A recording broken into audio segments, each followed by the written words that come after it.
Tier1 enables properly permissioned users to log client interactions on behalf of their teammates.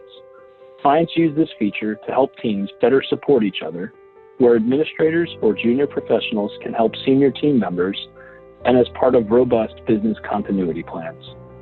Let's take a look at how it works. User Dan Carling of the U.S. sales team is logged into Tier1's Client Center. Dan's colleague, Alistair Tan, just got off the phone with Bracket Capital and has some important information he needs to relay to his coverage team partners. Alistair calls Dan and asks him to help log a call report. Dan can use the On Behalf Of feature to log into Client Center on behalf of Alistair.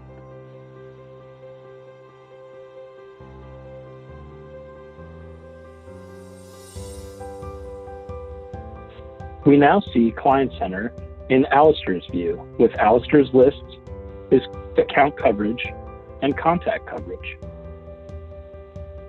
Dan selects Bracket Capital's Chief Investment Officer, Greg Brackett, with whom Alistair was speaking, and opens a call report.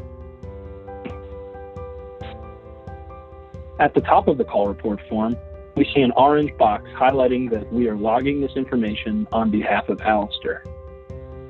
Importantly, in the bottom left corner of the call report form, we see that while Alistair will be the owner of this interaction, from a compliance and audit trail perspective, it's also being captured that Dan Carling is entering this interaction. Upon completion of the details, selecting Send Notifications and Save and Send will distribute the information to Alistair's coverage team partners.